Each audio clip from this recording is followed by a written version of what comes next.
Amém, irmão? Tem alguém para concordar comigo aí? Amém. Isso aí, irmão. Glória a Deus. Gurizada, vamos trabalhar para dar presente pro pai, para mãe. Beleza? Aleluia. Deus é bom. Feliz por aquilo que Deus tem feito aqui, irmãos. Estamos num processo bastante importante, definidor para a igreja em muitos aspectos. A forma como Deus tem conduzido as coisas, eu creio que estamos perto de viver algo extraordinário, sim. Já estamos vivendo, mas algo ainda maior. Então, eu quero orar nesse momento, eu vou compartilhar a palavra. Mas antes de compartilhar, eu gostaria de que todos nós, pudéssemos orar. Você pode, como você está mesmo, sentado, feche seus olhos, para que você possa se concentrar um pouquinho nessa oração que você vai fazer. E eu quero sugerir uma oração para você, se assim você desejar. Que você possa fazer a seguinte oração: Senhor, ensina-me o seu amor. Peça isso para o Senhor, para Ele te ensinar do amor dEle. Para que eu, você, todos nós, possamos viver esse amor. Fala para o Senhor: Senhor, eu não quero mais apenas um conhecimento intelectual sobre o teu amor. Eu quero experimentar esse amor. Eu não quero apenas saber que este amor foi derramado em meu coração pelo Espírito, mas eu quero ver exalar de mim esse amor.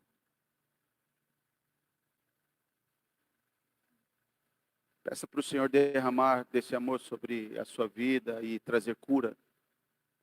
Se porventura houver feridas abertas ainda na sua alma, peça para o Senhor usar esse momento, a palavra, para trazer libertação para você, restauração, para que você possa estar apto para ser usado como instrumento nas mãos dele. Peça isso ao Senhor, corajosamente, peça ao Senhor: ensina-me, Senhor. Ensina-me sobre o teu amor, sobre esse seu favor, a sua graça. Pode orar, irmãos, ore mesmo.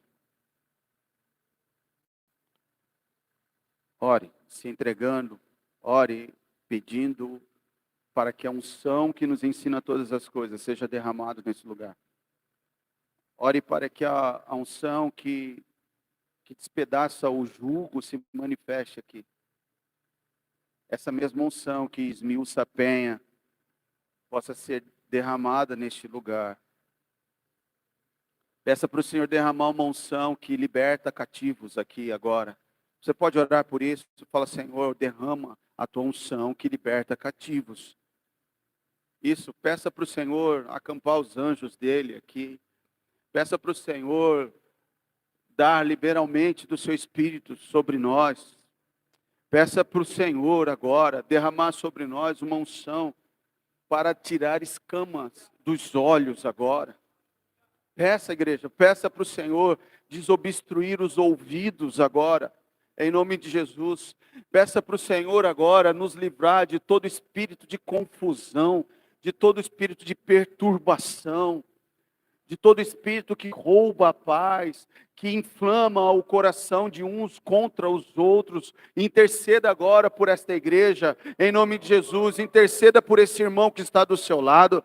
Fala: Senhor, liberte o meu irmão agora, cure o meu irmão agora, Senhor, em nome de Jesus. Pai, eu te peço, derrame o teu amor sobre a vida do meu irmão agora.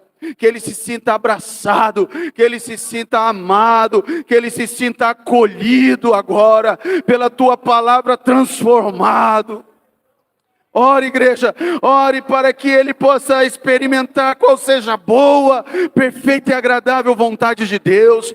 Ore para que ele tenha revelado diante dos seus olhos qual é o destino que Deus tem para ele. Ore agora para que, se amarras ainda estiverem aí, sejam desfeitas agora, em nome de Jesus.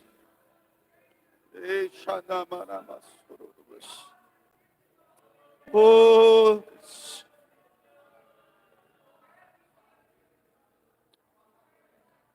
Que o amor flua neste lugar. Que o amor flua neste lugar. Que o amor flua neste lugar. Oh, xadeira manassororobros.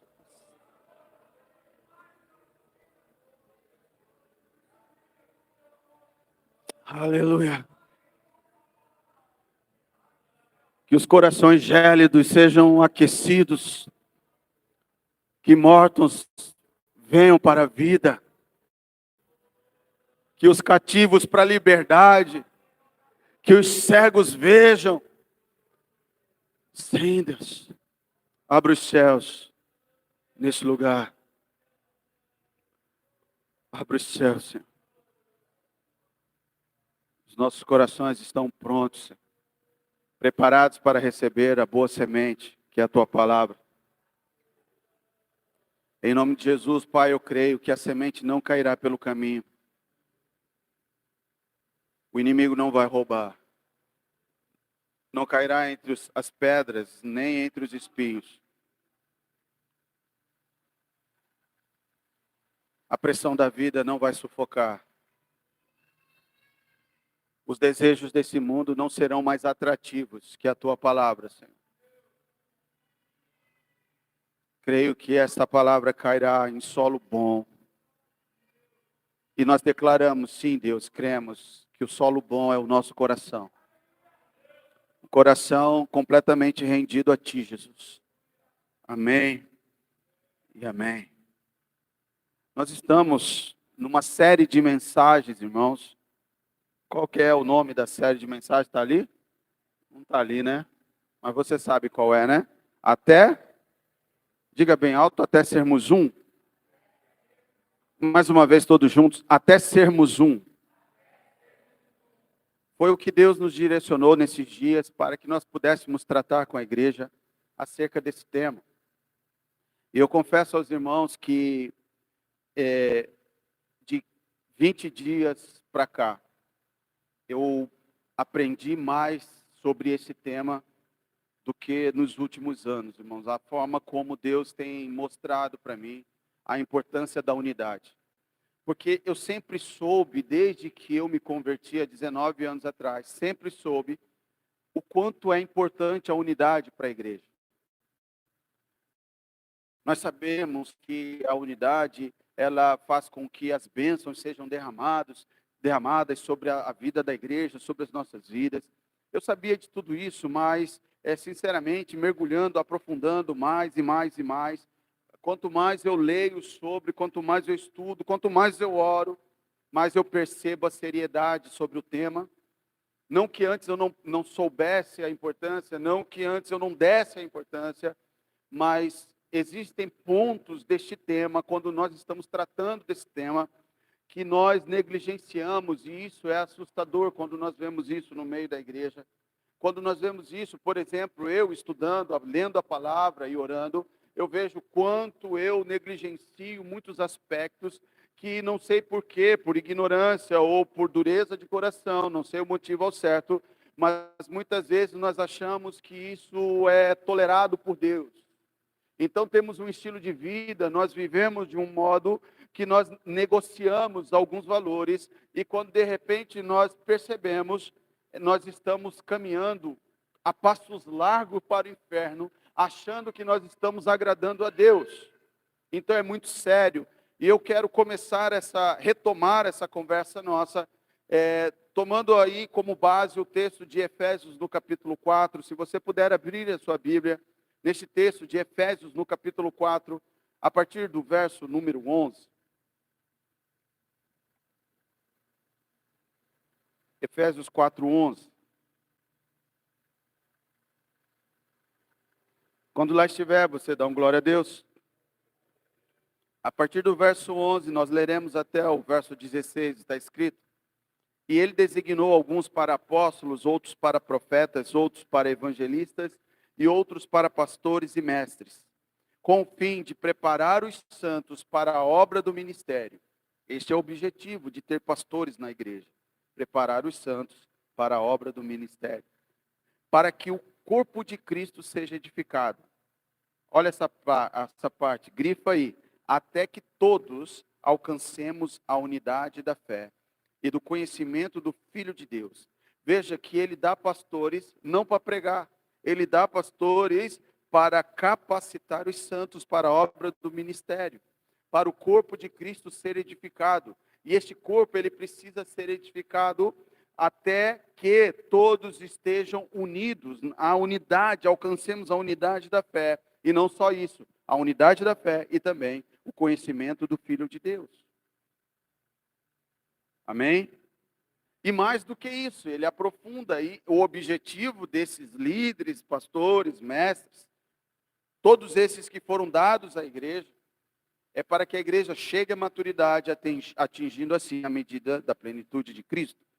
O propósito é que não sejamos mais como crianças, levados de um lado para o outro pelas ondas, nem jogados para cá e para lá por todo o vento de doutrina e pela astúcia e esperteza de homens que induzem ao erro. Antes, seguindo a verdade em amor, cresçamos em tudo naquele que é a cabeça, Cristo. Dele todo o corpo, ajustado e unido, pelo auxílio de todas as juntas, cresce e edifica-se a si mesmo, em amor, na medida em que cada parte realiza a sua função. Quando é que cresce? Quando cada parte realiza a sua função. Quando cada um faz o que é o seu papel. Meu irmão, esse texto, ele fala de aspectos ministeriais, ele fala da vida comunitária, ele fala da congregação, mas ele fala de algo bastante importante, como eu frisei na minha leitura. Ele fala muito sobre a unidade do corpo. Então, tudo que você vê acontecer, pastores, apóstolos, mestres, é para gerar um ambiente de unidade da fé.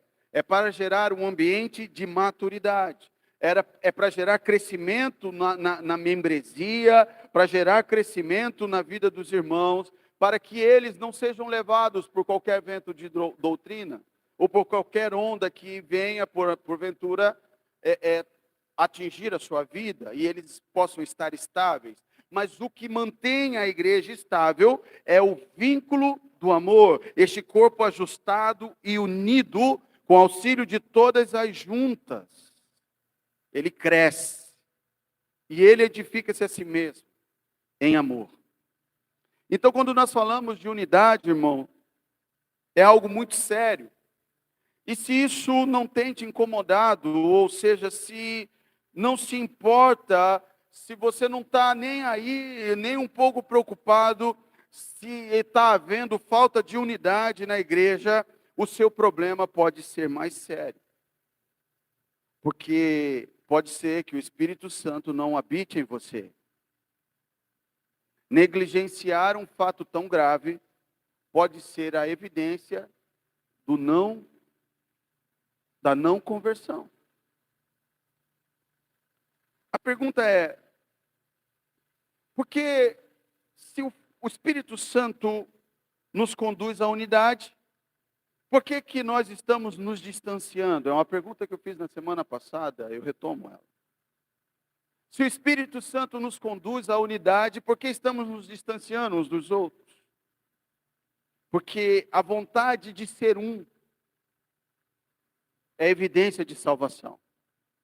Eu vou repetir isso, meu irmão. A vontade de ser um com o meu irmão é uma evidência de salvação. Quando nós falamos do fruto do Espírito, lembramos que o fruto é do Espírito, não é um fruto produzido por mim, é um fruto que é o próprio Espírito Santo de Deus que produz em mim, que tem uma série de características, o mesmo fruto com várias características. Eu preciso lembrar que esse fruto é produzido pelo próprio Espírito Santo na minha vida, na medida que eu me relaciono com Ele.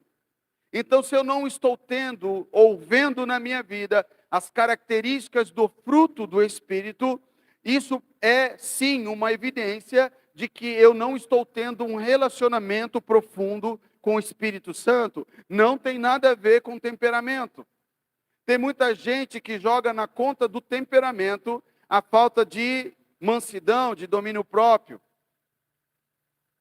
Quando eu fui ver, eu já tinha falado, já tinha ofendido, eu já tinha gritado. É porque eu sou meio estourado mesmo, é que eu sou sanguíneo, ou eu sou colérico. Aí joga na conta do temperamento, não tem nada a ver com temperamento. Se você nasceu de novo, não importa qual seja o seu temperamento, você é um homem ou uma mulher controlado pelo Espírito Santo. Ao menos deveria ser. Então não importa quão colérico, você pode ser um sanguíneo hemorrágico, irmão. Se você tem o Espírito Santo, você vai saber controlar a sua vida. Porque o Espírito Santo faz uma obra na sua vida chamada fruto. Ele traz o fruto. Ele gera o fruto na sua vida. Então você terá sim as características. Não tem nada a ver com temperamento. Quem está aqui? Amém? O fruto do Espírito é o próprio Espírito Santo moldando em nós o caráter de Cristo. Eu quero lembrá-los acerca do texto de Gálatas, no capítulo 5, dos versos 19 ao 23. Ora, as obras da carne são conhecidas e são imoralidade sexual, impureza, libertinagem, idolatria, feitiçaria, inimizade, rixas, ciúmes, iras, discórdias, divisões, facções, invejas, bebedeiras, orgias e coisas semelhantes a estas. Declaro a vocês, como antes já vos preveni, que os que praticam tais coisas não herdarão o reino de Deus. Mas o fruto do Espírito é amor, alegria, paz, longanimidade, benignidade, bondade, mansidão, domínio próprio. Contra essas coisas não há lei.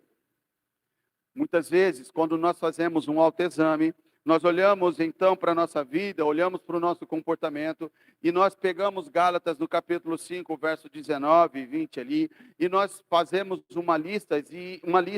Só que nessa lista que nós fazemos, nós damos ênfase tão somente à imoralidade sexual, impureza, libertinagem. Nós damos evidências à idolatria e feitiçaria.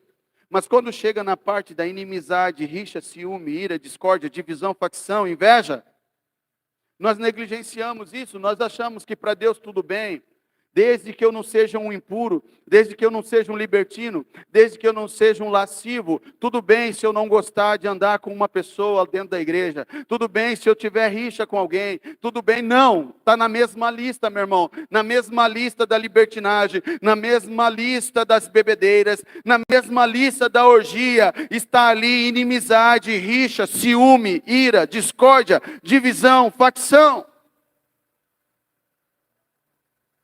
E ele diz, quem nutre isso na sua vida, não entra no céu. Você pode ser um pregador eloquente, você pode ser um músico talentoso, você pode ser um evangelista que prega todos os dias, mas se o seu coração está contaminado com a falta da unidade, você não vai para o céu.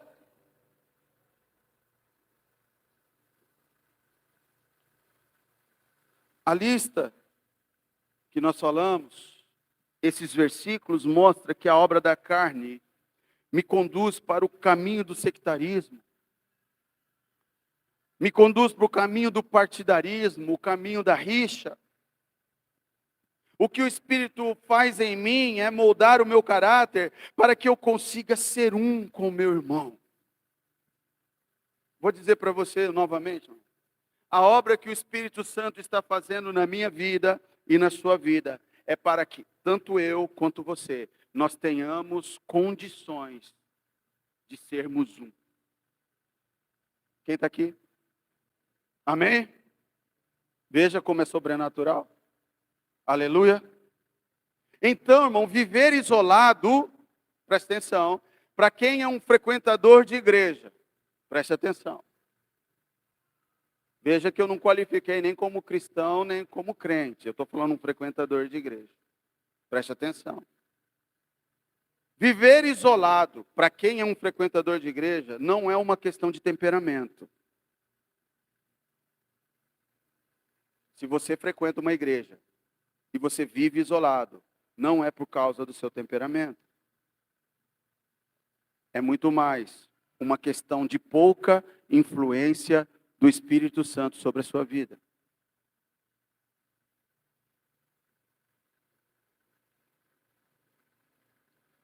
Aleluia. Com relação ao Espírito Santo, meu irmão, ou fruto do Espírito na minha vida, presta atenção, na sua vida. Posso dizer algo para você? Isso aqui pode mudar o seu conceito acerca de muitas questões. O fruto do Espírito não é a respeito de você.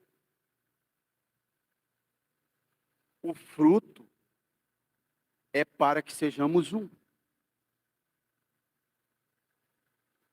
Num primeiro momento, é óbvio que é importante a autoanálise, saber sobre mansidão, sobre amor, domínio próprio, como está meu coração acerca dessas coisas. A autoanálise, eu mesmo fazendo uma autoanálise. Mas olha aqui para mim, meu irmão. O grande barato seria perguntar para o meu irmão. Perguntar para o meu irmão, falar assim, meu irmão, eu sou manso?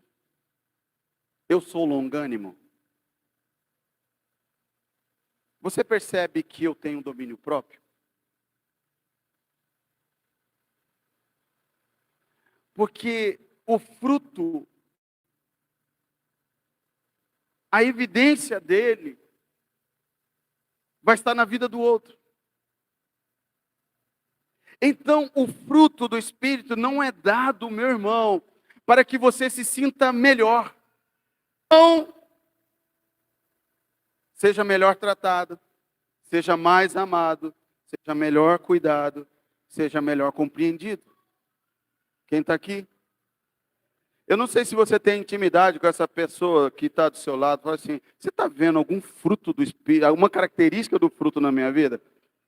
Eu não sei se você tem intimidade para isso. Você está vendo alguma evidência do fruto na minha vida? Meu Deus. Amém? Irmão, o fruto do Espírito em nós reflete no outro.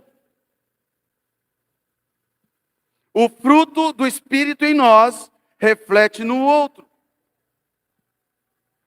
Somos árvores frutíferas, amém? Uma árvore que deve produzir frutos.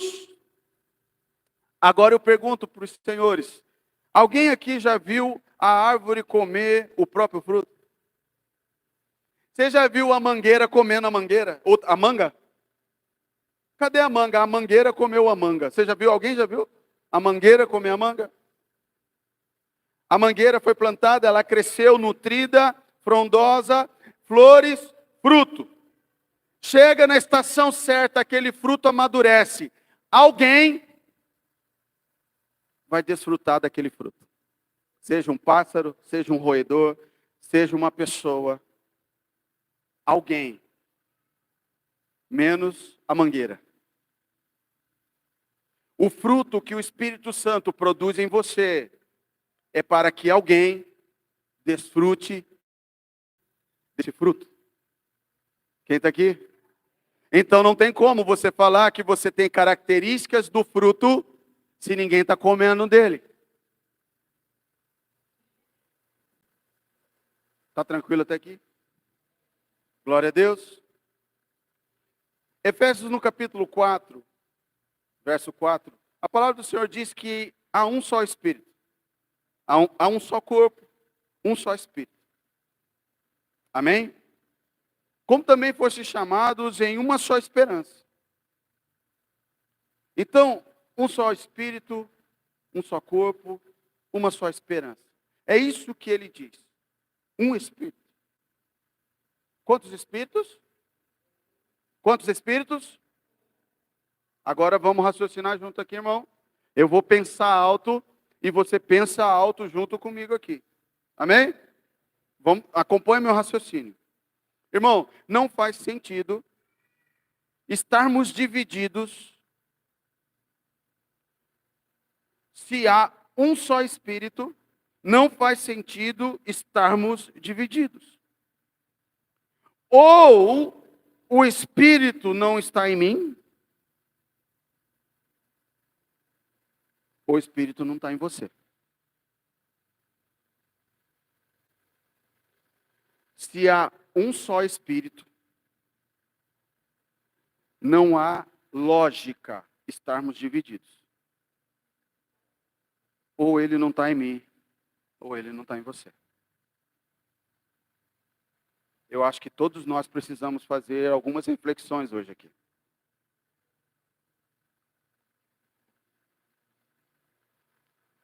Você sabe que no texto de Provérbios, no capítulo 6, ali a partir do verso 16, ele traz uma lista de coisas que Deus não gosta. Mas existem coisas ali que Deus detesta. E lá no final do verso 19, ele fala o que Deus detesta. Ele diz: aquele que semeia desentendimento entre os irmãos.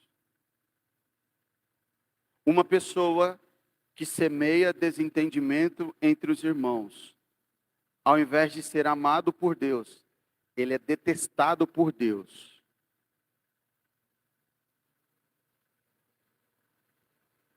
Eu não quero estar no rol dos detestáveis. Nós como igreja, somos santuários de Deus. Quem entende isso? Nós como igreja. Nós como igreja. Eu não estou falando eu como igreja. Nós como igreja.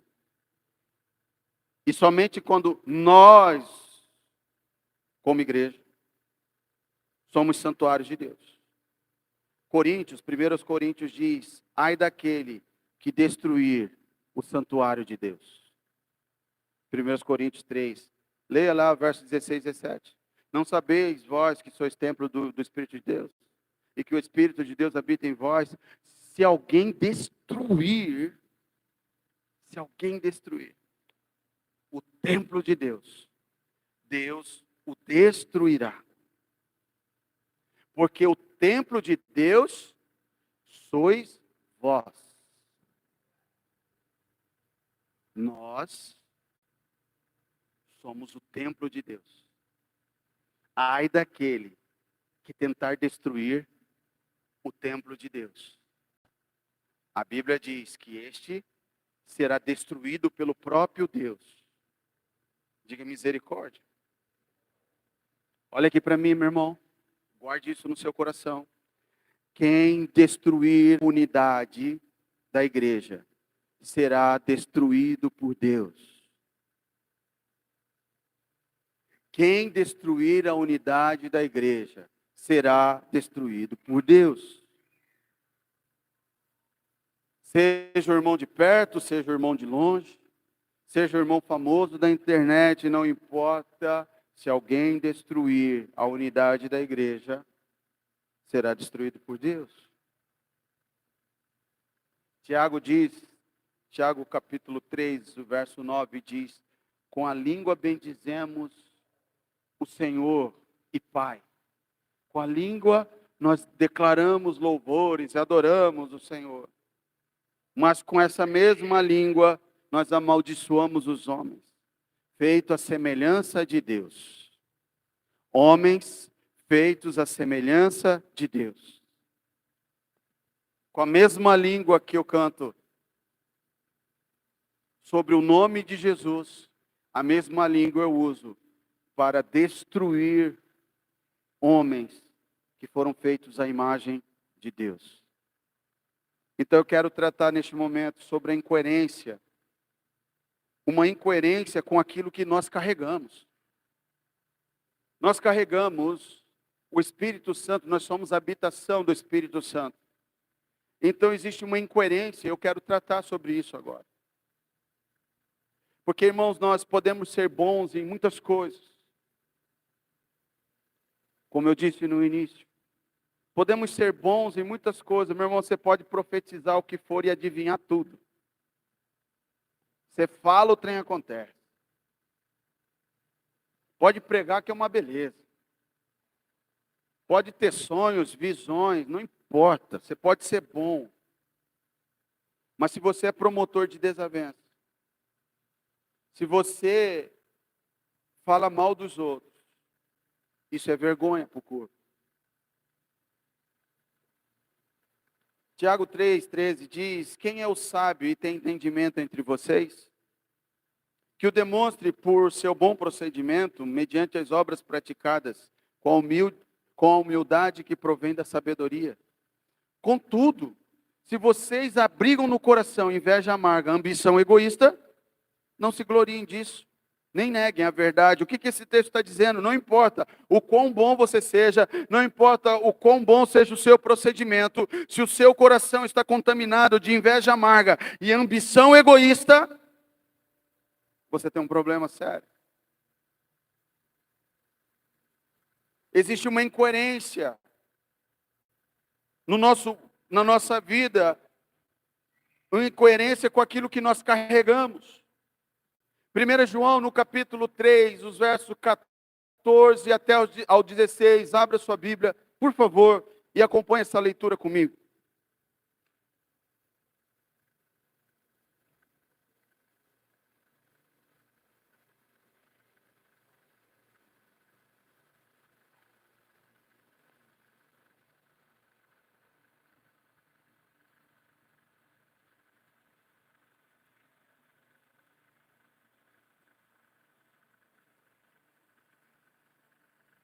Quem está lá, diga amém. Nós sabemos que passamos da morte para a vida porque amamos os irmãos. Ele está falando aqui, irmão, eu sei que eu sou salvo porque eu tenho uma evidência. Qual é a evidência? Eu fui lá na frente, levantei a mão e aceitei Jesus, é isso? Nós sabemos que passamos da morte para a vida. Eu sei que eu não vou ser condenado, tem uma evidência, porque amamos os irmãos. Quem não ama a seu irmão permanece na morte. Qualquer que odeia seu irmão é homicida. Homicida vai para o céu. E vós sabeis que nenhum homicida tem a vida eterna permanecendo nele. Conhecemos o amor nisto, que ele deu a sua vida por nós, e nós devemos dar a vida pelos irmãos.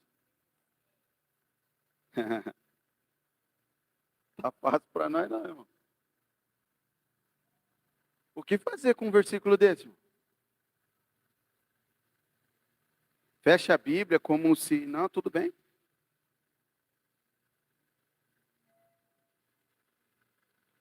Olha aqui para mim, por favor. Sabe aquela pessoa que você julgou um dia ser indigna? Pois é. A Bíblia fala que se você não amá-lo,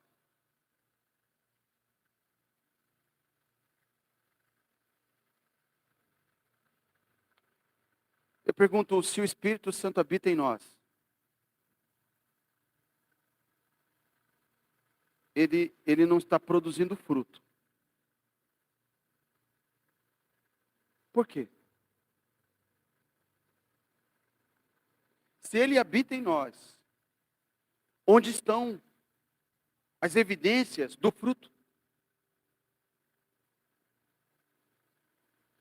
Se eu sou salvo, se eu nasci de novo, onde estão as evidências do fruto? Meu irmão, eu quero ser enfático nessa questão. Não coloque a culpa no temperamento. Se você não controla a sua língua, se você come demais, se você não consegue largar do celular, se você joga o dia inteiro, lhe falta domínio próprio, não venha falar que é temperamento, que é ociosidade, que é ansiedade. É falta da evidência do fruto.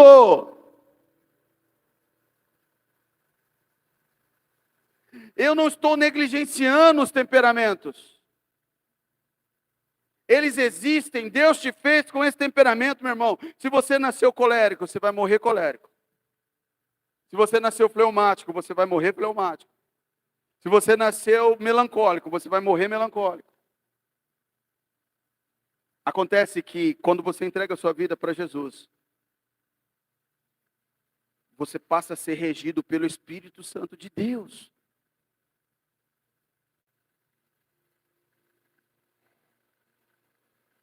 Irmão, eu sou melancólico e fleumático.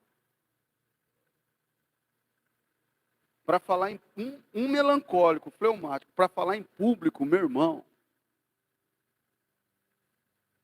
Você sabe uma característica do fleumático? Sou eu. Ele tem uma forte tendência, irmão, de não querer conversar com ninguém. Excessivamente introspectivo. Meu irmão, o que eu gosto de fazer? Veriano, o que você gosta de fazer? Eu gosto de ficar em casa, sozinho, ou na sala, ou no quintal, sem conversar com ninguém, quieto. Abrir a minha caixa do nada e ficar lá.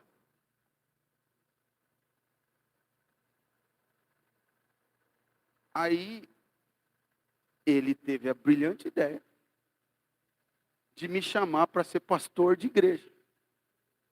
A única coisa que o pastor não consegue fazer é ficar em casa, sozinho, sem pensar em nada.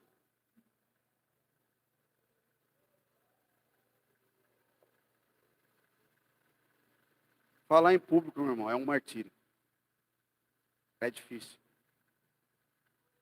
O temperamento me puxa para esse lado. Mas eu nasci de novo. Eu tenho o Espírito Santo. E eu falo para 100, para 1000, e um dia eu vou falar para 10.000, sei lá. Estão me entendendo? Porque não tem a ver comigo. Tem a ver com o fruto que ele produz em mim. Eu falo muito, eu sou tagarela. Se você tem o Espírito Santo, você vai deixar de ser inconveniente. Você vai aprender que você não precisa falar alto, tão alto assim. E o tempo todo. Você vai aprender que é massa ser expansivo, descontraído e falar e gesticular. Mas com o Espírito Santo, você aprende a entrar nos ambientes e observar se aquela brincadeira cabe, se é hora de falar ou não. Você tem o Espírito Santo. Quem está aqui? Quando alguém te encheu o saco, colérico. Colérico. Tem colérico aqui? Eu estou olhando para o chão, irmão. Não é para ninguém, para não falar. Você não vai respondê-lo. Porque você tem o Espírito Santo. E você é guiado pela palavra, e a palavra te ensina que, como maçãs de ouro e salvas de prata, é a palavra dita a seu tempo. Você é colérico, mas você é sábio. Quem está aqui? Ah, eu sou melancólico.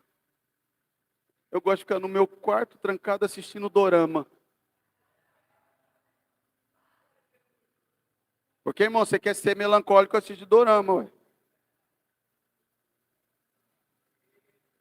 É preconceito com o dorama, é preconceito.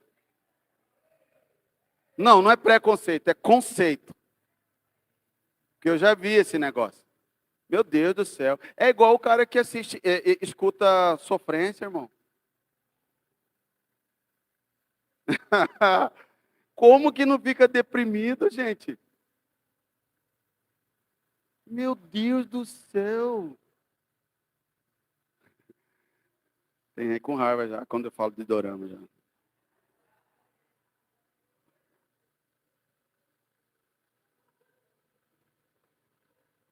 Ó,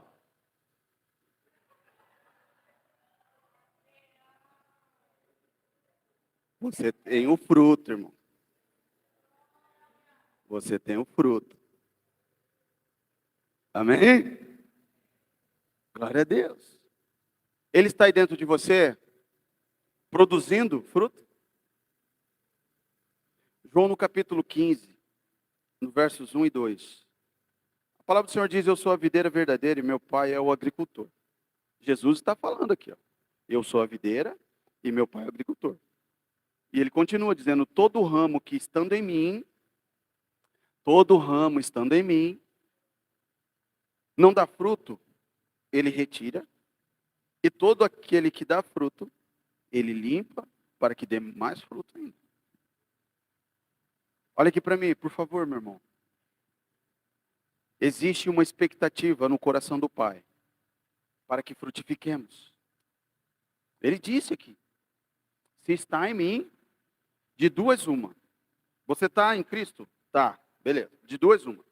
Ou você dá fruto e vai ser podado para dar mais fruto ainda, ou você vai ser arrancado e lançado no fogo. Não tem como ficar sem dar fruto. Ah, não, eu vou permanecer em Cristo, mas eu não estou frutificando, mas eu vou permanecer em Cristo. Não tem como.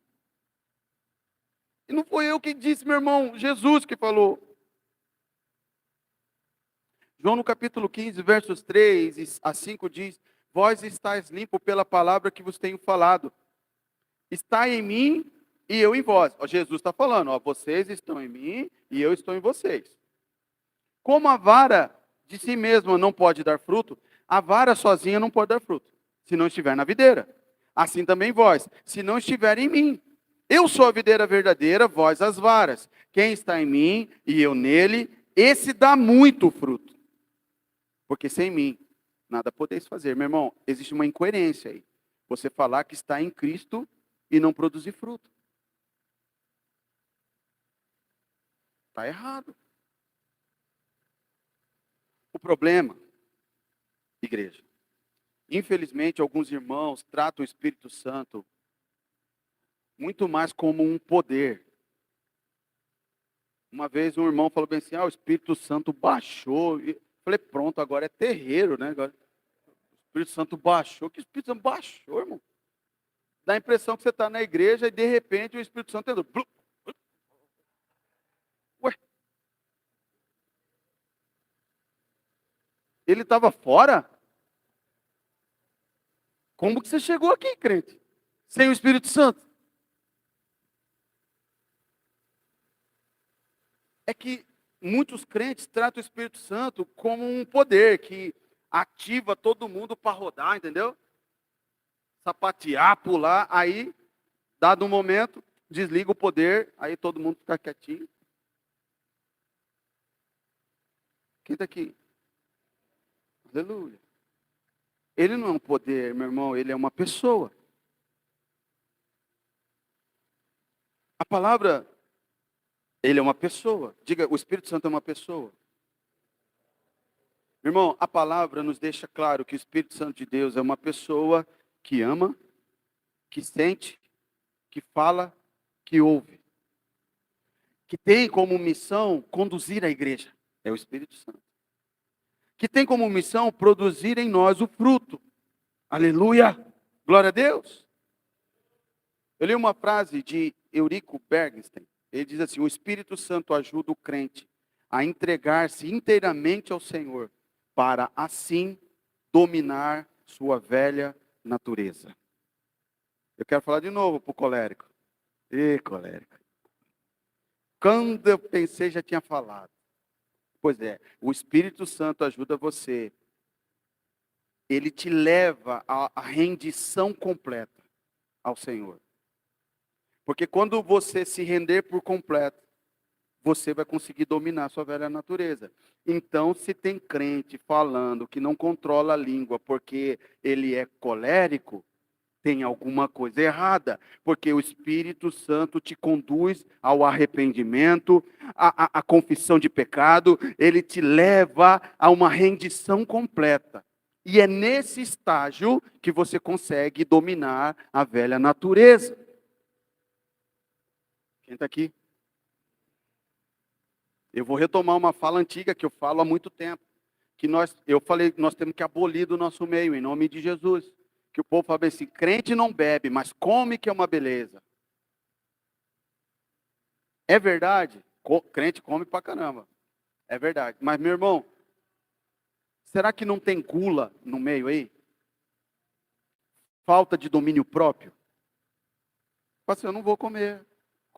Eu estou com vontade, mas eu não vou comer. Quem está aqui? Ah, mas eu não consigo. O Espírito Santo te leva para um nível de arrependimento, de confissão, de entrega, até que você possa, em nome de Jesus, anular as ações do velho homem. Ah, porque eu estou na TPM. Aí joga na TPM. Né? Todo mês tem aquele período lá para extravasar em cima do marido. Porque qualquer coisa é só falar da TPM. Irmão, é natural, é hormonal, tá tudo certo. Só que com TPM, sem TPM, mulher, você tem o Espírito Santo. Sim ou não? Pode estar na TPM, mas tem o Espírito Santo. Então para de com esse miguezinho, é a TPM. Seja cheia do Espírito Santo. Se está naquele período, irmão, você sabe, vai entrar a TPM. Aí que é jejum, oração, vigília de madrugada, leitura da palavra. E para de ser engraceira, de falar que é TPM. Deixa ser transformada. Quem está aqui? Aleluia! Glória a Deus.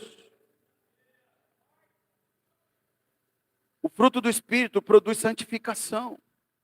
Mas, pastor, o tema não é até sermos um. Meu irmão, você acha que eu tenho como rachar a sua cabeça e colocar essa informação aí? É só pelo Espírito, irmão. Então eu tenho que falar do fruto do Espírito. Quem está aqui? Amém?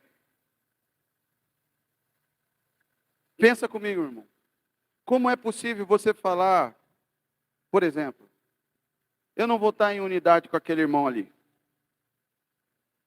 Eu não vou estar em unidade com o Antônio. Não quero estar em unidade com o Antônio. Pensa bem. O Espírito Santo, que eu acho que é um pouquinho maior do que você, né? O Espírito Santo. Falou que quer ser um com o Antônio.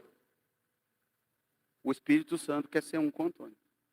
Quem sou eu na fila do pão para falar que eu não quero ser um com o Antônio e achar que eu tenho o Espírito Santo? Se o Espírito Santo quer ser um com ele e eu não quero ser um com ele, logo eu não quero ser um com o Espírito Santo. Quem está aqui?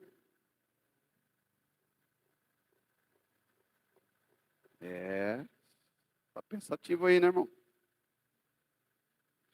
Como não querer ser um com alguém que o Espírito quer ser um com ele? Olha aqui para mim, irmão. É duro o que eu vou dizer aqui, mas... Não querer ser um com meu irmão, na verdade, denuncia o que está necrosado no meu interior. Eu não querer ser um com o meu irmão, evidencia o quanto eu estou enfermo. Eu estou enfermo. A desobediência ao Espírito de Deus, aquilo que o Espírito Santo mandou eu fazer,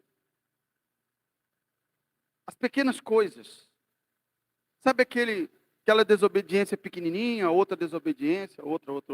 Sabe onde que vai culminar, meu irmão? Culmina no desejo de não querer comunhão com o irmão. O resultado de um monte de desobediência é você não querer comunhão com o irmão. Você começa com pequenas desobediências, até chegar no ponto de desobedecer o que Jesus considera o que é mais importante, a nossa unidade. A pessoa começa assistindo um vídeo pornográfico. Aí ela vai, faz uma mentirinha. Aí ela pega a caneta do serviço dela. Aí daqui a pouquinho, irmão, ele não quer congregar mais. Não quer congregar. O ápice desse monte de falha é o cara falar assim, eu não quero mais igreja, não. Saber não. Quero saber mais de igreja. Vou ficar em casa.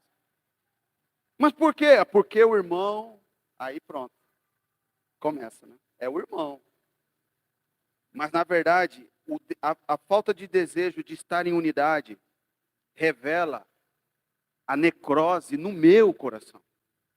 O meu coração necrosado, podre, por conta de várias desobediências, gera em mim esse desejo. Eu não quero congregar mais. Eu vou ficar em casa. Eu não quero mais aquele ministério. Eu não quero mais andar com aquela turma. Óbvio que é mais fácil eu falar assim, as meninas da igreja são chatas, o fulano de tal é assim, o Beltrano, é claro que é mais fácil, irmão. O pastor, o líder, fulano, é mais fácil. Quem ensinou isso para nós foi Adão. Adão nos ensinou isso lá no Éden. Foi a mulher que tu me deste. O problema não está em mim, é a mulher que tu me deste.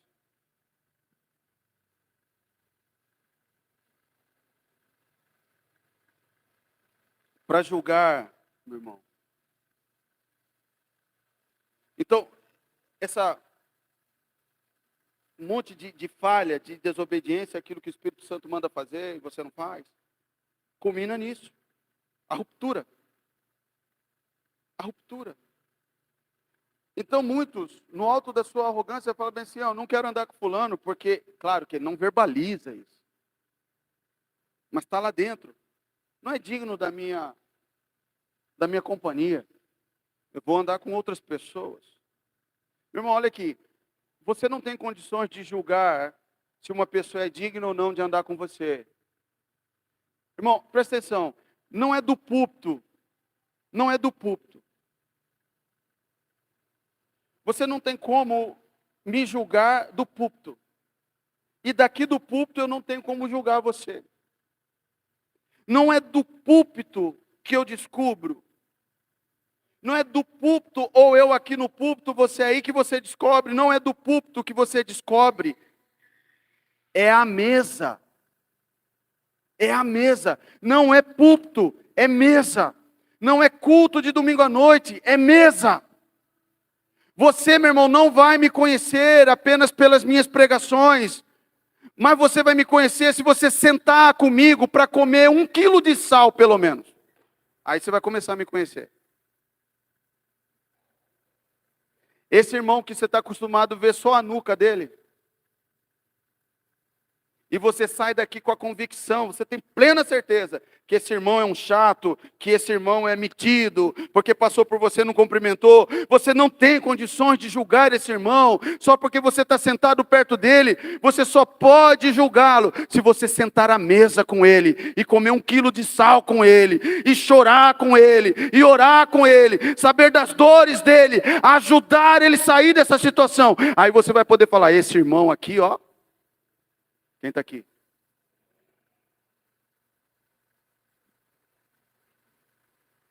O fruto se expressa nas diferenças. Você sabia que o fruto se expressa?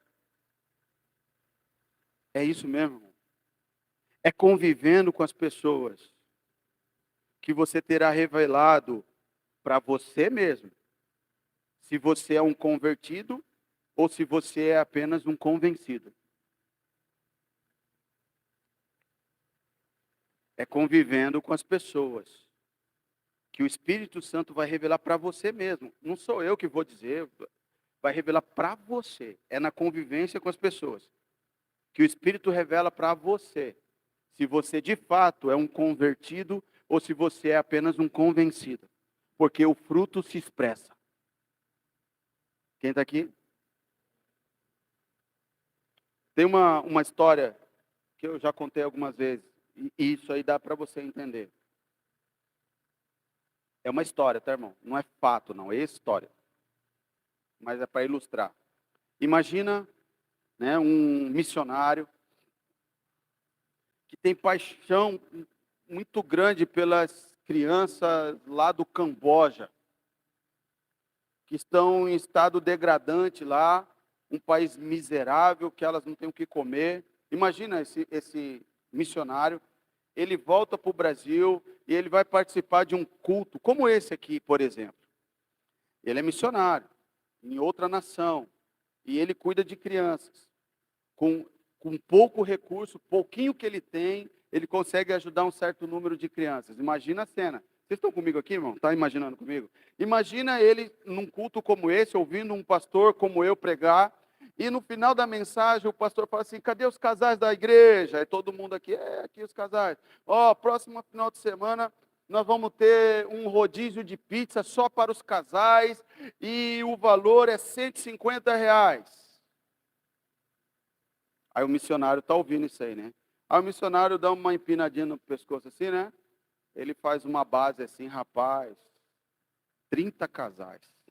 Aí ele começa a fazer a conta. 30 casais vezes 150. Quantos que dá, meu irmão? 30 vezes 150 aí.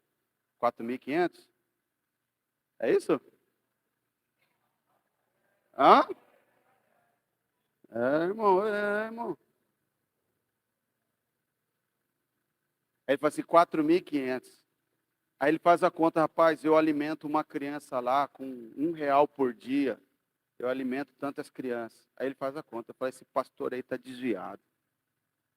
As crianças morrendo de fome lá. E ele fazendo aqui rodízio de pizza para casal a R$ 150 cada casal. Eu salvava não sei quantas crianças da fome lá em uma semana, sei lá quanto tempo. Pronto. O pastor daquela igreja lá é desviado. Não tem amor pelas almas. Sabe por quê, irmão? O missionário dessa ilustração, esse personagem que eu criei aqui, tem algo que queima no coração dele, que é diferente do que queima no coração do pastor. O coração do pastor queima por famílias, casais que estão se divorciando, e o pastor quer ajudar essas famílias. E um encontro, quem trabalha com casal aqui sabe, um encontro de casais é muito bom, cara. Renova muitos os casais, a igreja fica melhor. Quando eu assumi essa igreja, meu irmão, em 2016, tinha 12 casais com um divórcio em andamento, cara. 12. Eu quase morri quando eu descobri. 12 casais, falaram assim, ó, eu vou embora essa semana. Não vai não, desfaz a mala. 12, cara. Para uma igreja do tamanho da nossa, 12 casais, não é que estava de briguinha, é de divórcio. Graças a Deus, está tudo certo. Mas esse missionário, ele achou que esse pastor é desviado, por quê? Porque a chama que arde no coração do pastor é diferente da chama que arde no coração dele. E ele não pensou que, por exemplo, se a igreja não for uma igreja forte, não tem como enviar recursos para as missões. Precisa ter casais fortes aqui, quem está me entendendo? Para sustentar o campo missionário, amém? Então tem que cuidar de casais. E se para cuidar de casais tiver que fazer um rodízio de pizza, nós vamos fazer. Mas o fato é que, pelo fato de queimar uma chama diferente do que queima no coração do pastor, esse cara já julgou o pastor como um desviado, sem amor por almas, ou não tem visão missionária. Eu estava dizendo, meu irmão, que o fruto se expressa nas diferenças. A pergunta é assim, por que que o outro não pensa como eu? Por que que o outro não pensa como eu penso? Irmão, eu, você, todos nós aqui, sem exceção, presta atenção no que eu vou dizer. Humanamente falando, nós temos a tendência de julgar o meu conceito, o meu pensamento melhor do que do outro. Humanamente falando, a nossa tendência, minha e sua, meu irmão, é chegar e falar assim, não, a minha opinião é que prevalece. É o meu jeito de cultuar que prevalece. É o meu jeito de adorar que é o melhor.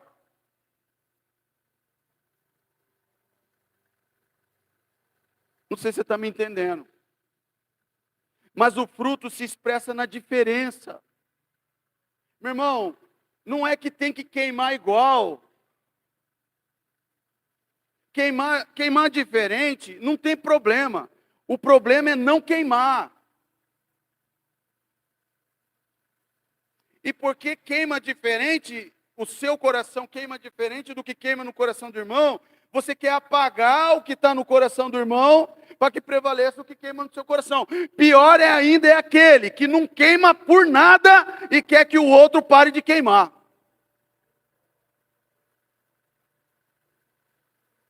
A vida dele não tem propósito algum. E ele vê um cara com um propósito assim, exagerado. Para que isso?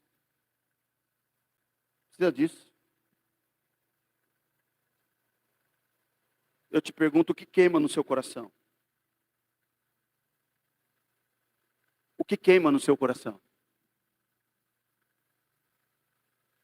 Meu irmão, se queima algo diferente do que queima no coração do seu irmão, tudo bem. Está tudo certo. O que não pode é não queimar. Diga isso comigo. Frutos se expressam. E frutos se expressam nas diferenças. Meu irmão, coisas nascem quando nos tornamos um. Coisas nascem quando nos tornamos um.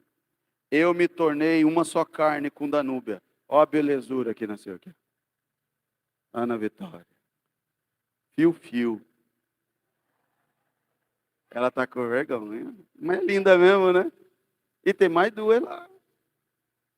Coisas nascem quando nos tornamos um. Eu me uni a Danúbia. Nasceu Sara, Ana Vitória e Emanuele. Quem está aqui comigo? Presta atenção. Coisas só nascem quando há unidade dos diferentes. Porque os iguais não geram. Homem com homem não gera. Mulher com mulher não gera. As coisas são geradas quando nos tornamos um. Mas as coisas são geradas quando nós nos tornamos um com outro diferente.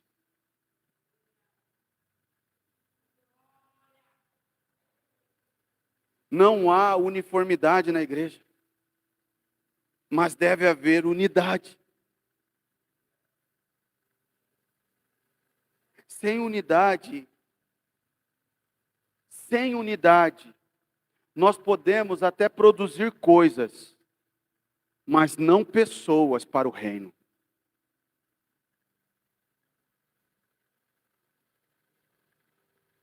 O casal lá, igual, que se une, pode conquistar um monte de coisa. Casa, carro, comprar. Até casamento pode fazer. Conquistar um monte de coisa. Mas eles não geram pessoas. Quem está aqui comigo? Você está me entendendo?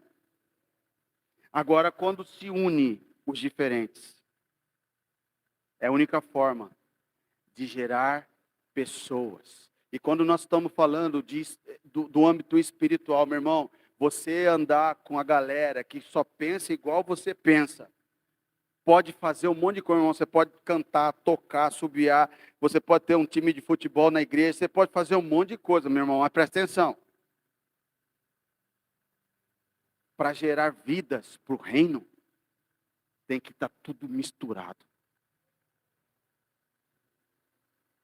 O nerd tem que estar na mesma roda do cara que gosta de esporte.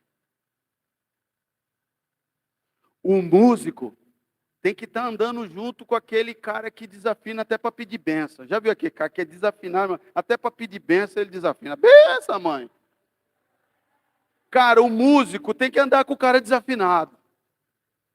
O cara que gosta de futebol tem que andar com o cara que só gosta de ler gibi e vestir preto. Quem está aqui comigo?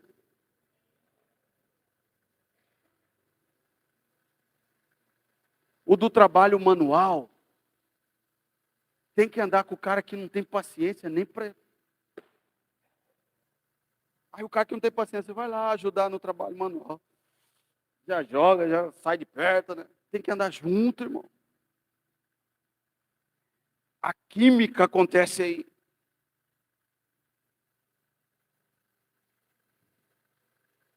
Podemos conquistar com os iguais muitas coisas, mas nós não estaremos enchendo o céu. É fácil amar quem pensa igual você. É fácil amar quem é da sua tribo. Mas esse exclusivismo transforma-nos numa igreja estéril.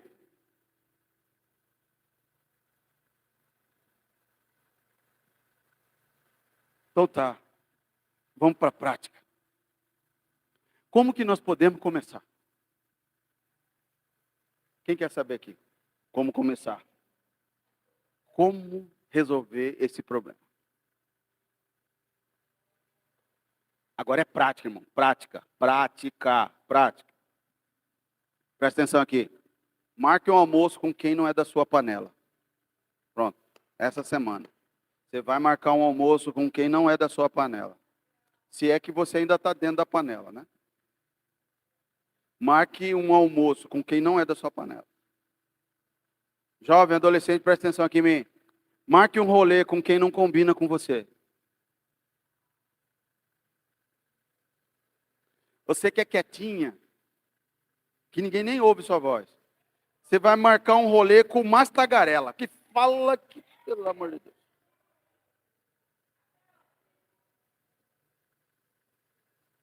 Sente-se à mesa com eles.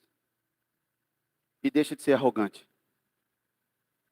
Achando que pelo fato dele ser diferente de você, ele não merece a sua companhia.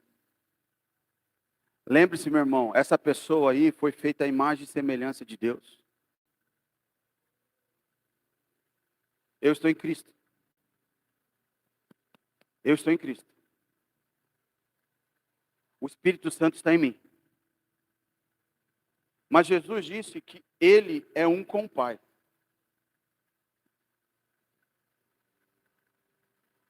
Você está me entendendo? Eu fui batizado em Cristo. Eu entreguei minha vida a Jesus. Eu fui batizado em Cristo. Eu estou dentro de Cristo. Mas Cristo é um com o Pai. E o Espírito Santo habita em mim. O Filho é um com o Pai, e eu estou no Filho, e o Espírito habita em mim. Você está me entendendo? Quem aqui é a habitação do Espírito Santo? Você é a habitação do Espírito Santo? Então você é um com Jesus. E Jesus é um com o Pai. É loucura, irmão. É difícil até de entender. Eu estou em Cristo, o Espírito Santo em mim, mas como Jesus está no Pai, eu também estou no Pai, e o Pai, o Filho e o Espírito Santo moram dentro de mim. Glória a Deus. Glória a Deus. Isso é Bíblia. Nós adoramos, irmão, um Deus que deseja comunhão com seus filhos e entre os seus filhos.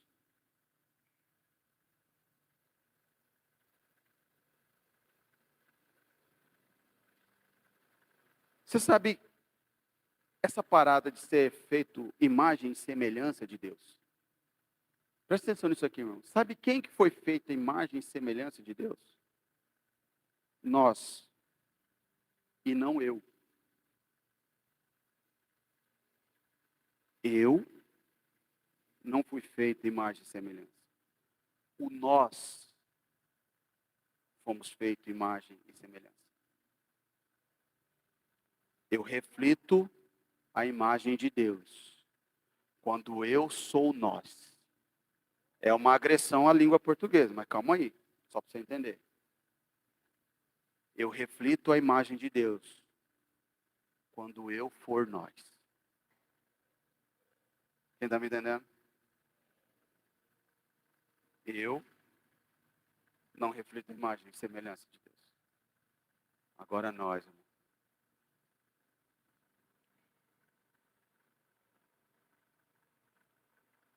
Sou imagem e semelhança de Deus se eu for nós. E Deus se revela ao mundo, não no eu, mas no nós. Como é que o mundo saberia que Jesus foi enviado por Deus para salvar o mundo? Quando o eu se tornar nós. Como é que o mundo saberá que Jesus salva? Quando nós formos um. Todos são um. Depois você lê 1 Coríntios 12. Você vai entender que nós somos um. Tem a música antiga aí. Quem é antigo aí vai se manifestar rapidinho aí. Quer ver? Eu preciso de você. Você precisa de mim. Nós precisamos de Cristo até o fim, sem cessar, sem parar, sem vacilar, sem temer, sem chorar, sem cessar, sem parar, sem vacilar, sem temer, sem chorar. Eu preciso, cante aí. Eu preciso de você.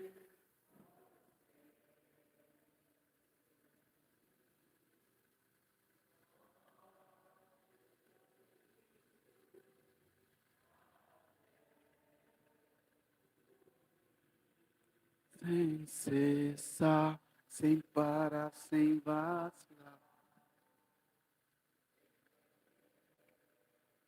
Sem chorar. Você canta demais, irmão. Aplauda a sua vida aí, tá vendo? Aleluia. Tiago 4, versículo 5 diz: ou cuidar vós, que em vão diz as Escrituras, o Espírito que em nós habita tem ciúmes. Meu irmão, eu quero dizer que o Pai odeia divisão. O Espírito tem ciúmes. O Espírito que habita dentro de você tem ciúmes. Deus enviou seu Filho, presta atenção, Deus enviou seu Filho para reunir os seus filhos sob os seus cuidados. Deus enviou seu Filho para reunir os seus filhos sob o seu cuidado. Nas coisas que Deus odeia, eu falei, existe isso, a discórdia entre os irmãos. Você deveria, irmão, parar agora para examinar sua própria vida. Para saber se você é culpado de algo que o Pai tanto detesta. Não apenas declarações no oculto, declarações não feitas em público não são menos detestáveis. A unidade era exatamente o que estava em jogo na cruz, meu irmão. Jesus morreu para nos unir ao Pai e uns com os outros. Ah, Jesus morreu na cruz para me salvar. Amém, glória a Deus, verdade. Mas o que estava em jogo ali era a rebeldia, era a desunião, era a separação que existia entre eu e Deus e entre eu e vocês.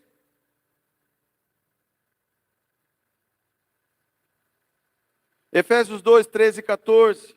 Mas agora, em Cristo Jesus, vós que antes estáveis longe, fostes aproximados pelo sangue de Cristo, porque Ele é a nossa paz, o qual de ambos fez um, e tendo derribado a parede de separação que estava no meio, a inimizade. Olha aí, Ele derrubou a inimizade. O Espírito sofre com as nossas divisões. Não sai da nossa boca a palavra torpe, e sim palavras que edificam.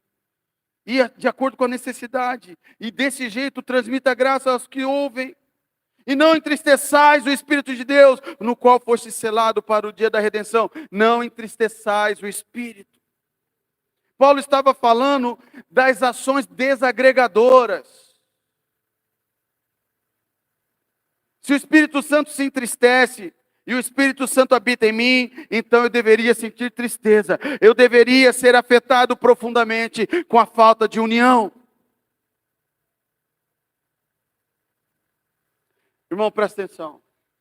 Existe a possibilidade de você fazer algo que entristece o Espírito Santo.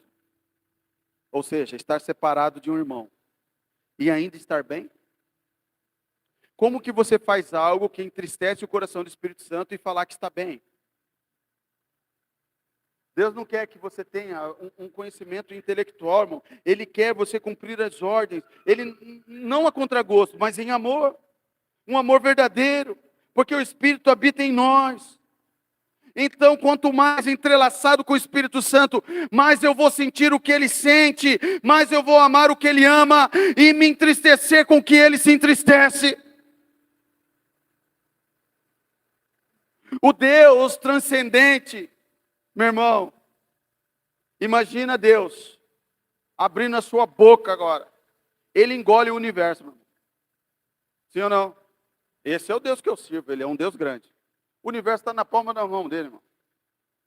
Igual você come um carocinho de amendoim, ele pode abrir a boca, é sol, planeta, tudo, ele engole, some tudo, instantaneamente, some tudo. Deus é Deus. Esse Deus transcendente, decidiu ser imanente. Ele decidiu morar dentro de mim. Ele decidiu morar dentro de você. Ele decidiu morar dentro de nós. Então, nascer de novo, meu irmão, não se trata tão somente de estar livre do inferno e viver uma vida aqui esperando ser arrebatado. Nascer de novo é ter esse ser dentro de você. Agora, ter um Deus desse tamanho dentro de você, e ninguém vê nenhuma diferença, nenhuma mudança na sua vida.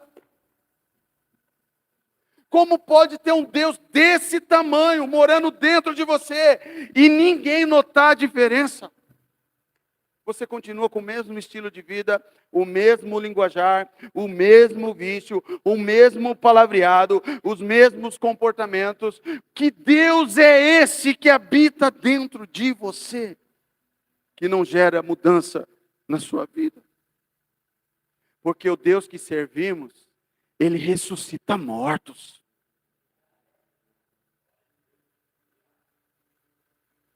Nós somos conduzidos por um Deus que deseja a nossa unidade.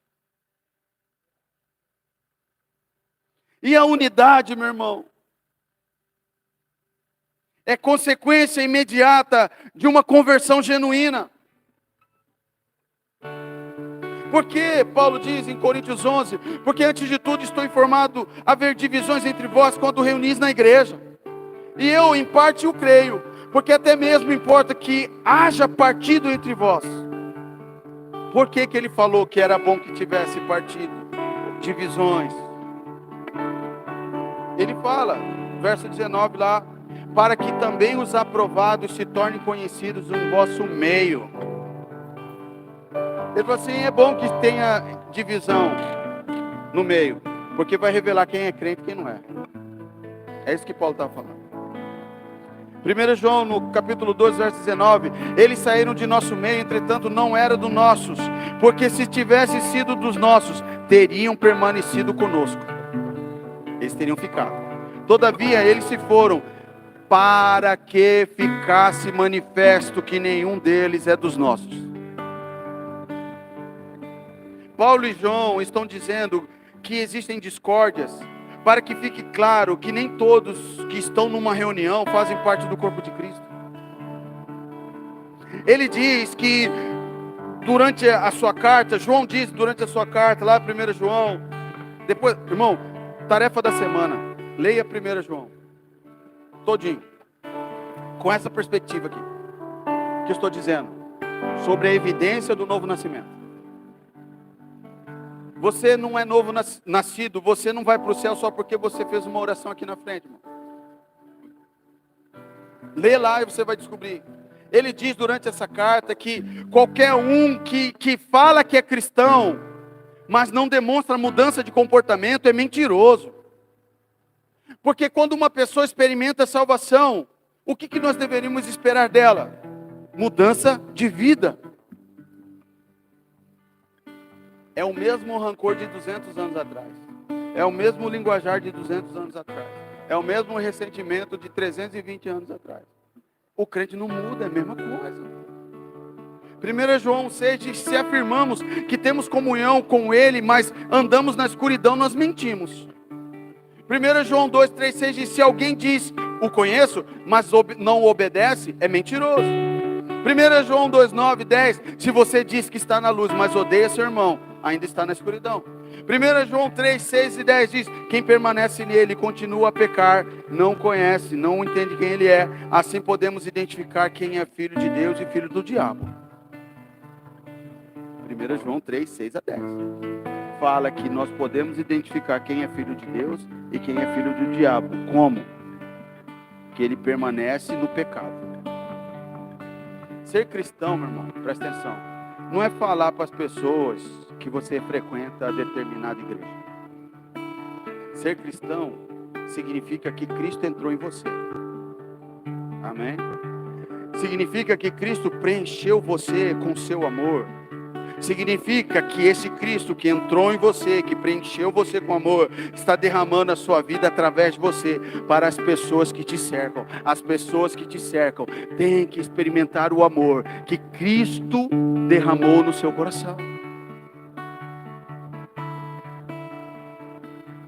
Se você já experimentou o amor de Jesus, um amor capaz de transformar vidas, então você vai estar transbordando de amor a Deus, amor a Deus e amor aos outros.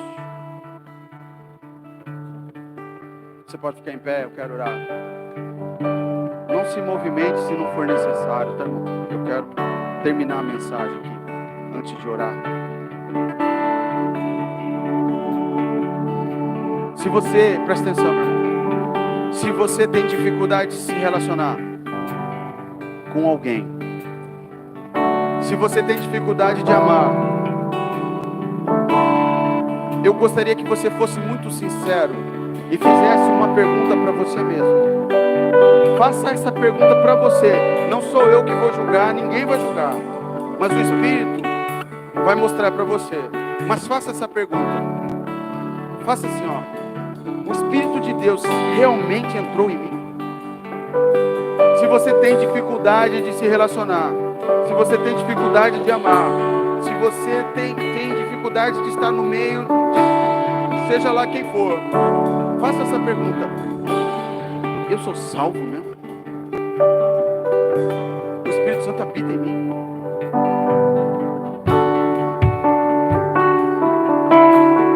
Eu não estou perguntando, irmão, se você fez a oração da salvação.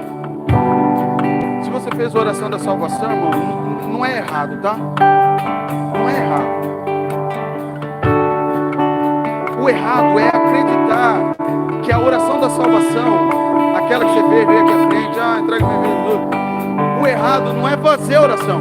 O errado é acreditar que essa oração aí é prova da sua salvação. Não é prova da sua salvação.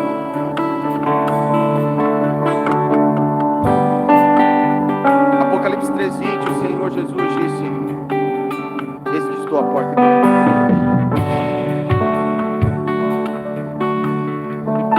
Mas Apocalipse 3:20 é o ápice de uma história que começa a ser contada em 1 João.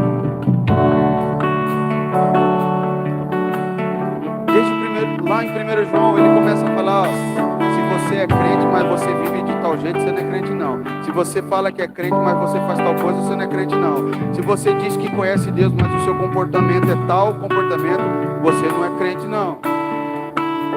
É isso que 1 João está falando. Aí vem Apocalipse, ele fala de uma igreja de Laodiceia que tem vários problemas. Uma igreja morna. E ele está a ponto de vomitar.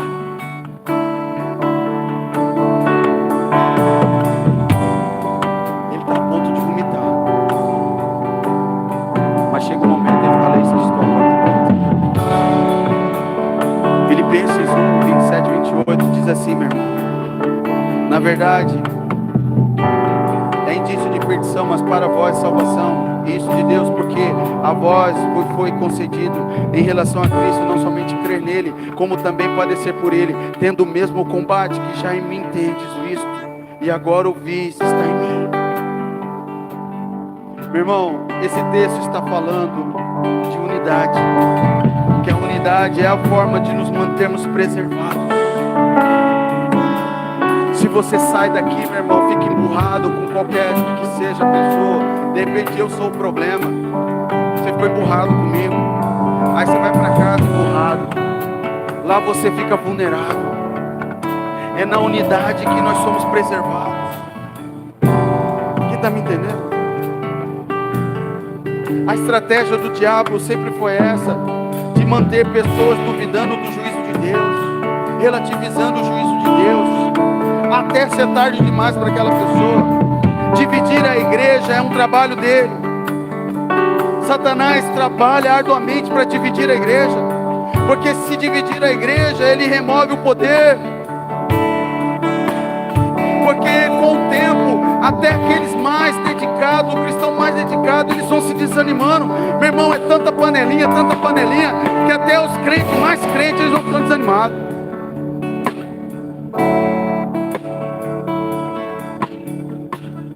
Eu te pergunto aqui, cristão, quantos amigos não crentes você tem? Ou você gasta seu tempo indo na lanchonete com os outros crentes só para comer? Cristão, olha aqui para mim, por favor. Sua vida cristã se reúne a vir para o culto e depois estar junto com outros crentes comendo. É isso que é a sua vida cristã.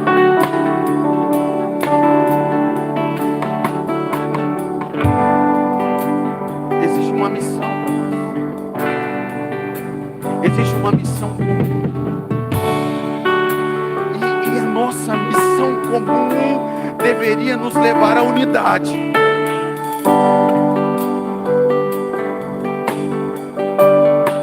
A unidade é subproduto da missão. A consequência de estarmos vivendo a missão é a unidade.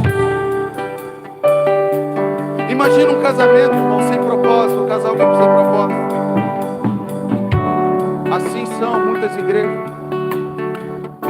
Muitas igrejas que se esqueceram do seu propósito e o propósito da sua existência. E porque se esqueceram do propósito da sua existência, agora eles passam a concentrar nas queixas dos crentes. Ao invés de se concentrar no grito de desespero dos perdidos, agora precisa se concentrar na reclamação dos crentes. Que o irmão não fala mais com ele, que não sei quem passou e não cumprimentou, que não sei quem falou e papapá. Agora nós não temos mais tempo de nos concentrar na missão. Meu irmão, a nossa missão é salvar todas as famílias da terra, uma família por vez, mas nós não conseguimos, porque nós temos que ficar destruindo panelinha, nós temos que ficar falando, perdoa o irmão, e toda hora, nós nos esquecemos da missão. Nós tínhamos que estar lá fora salvando famílias, casamentos destruídos, mas nós estamos aqui tendo que pegar a mão de um, pegar a mão de outro. Pede perdão aí.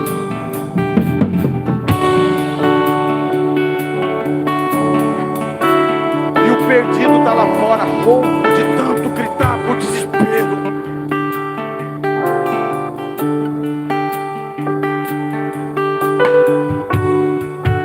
Quando nós voltamos o foco para nós mesmos. Olha aqui para mim, crente. Você é crente mesmo? Então você não vai se ofender com a minha pergunta. Por que você parou? Qual o motivo de você ter parado? Está de bronquinha com quem?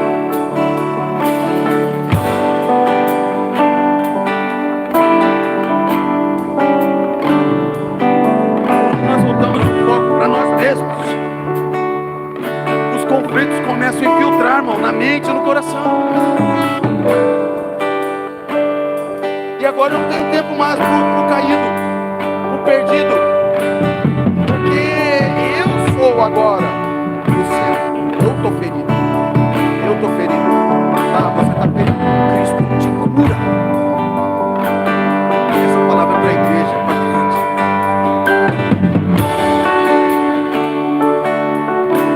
Por que você largou da sua missão? Você largou da sua missão. Sabe quando que você começou a largar da sua missão? Você se tornou mais importante do que a missão. E você tem uma justificativa plausível para isso, eu sei. Quando nós nos esquecemos da missão,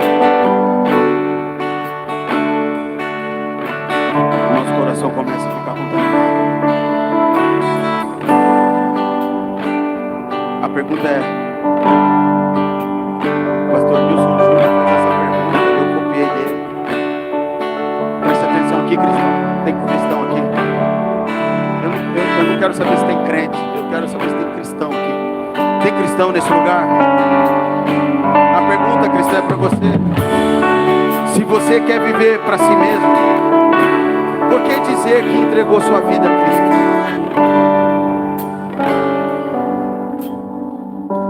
Por que dizer que você se rendeu a Cristo se você quer viver para você mesmo? A pergunta última que eu quero fazer, meu irmão. Quantos aqui estão dispostos a lutar até que sejamos um? Quantos querem lutar? Fazer o que for necessário até que sejamos um. Se você quer lutar por isso, o Espírito Santo ministrou seu coração. Se existem mudanças que devem acontecer dentro do seu coração, se você precisa se reconciliar, se você precisa confessar pecado, se você precisa abandonar esse orgulho, egoísmo, arrogância, eu não sei como o Senhor fala. Eu quero saber se você quer engrossar as fileiras conosco agora, se você está disposto a trabalhar, a lutar, até que sejamos um. Eu quero que você saia do seu lugar agora e venha aqui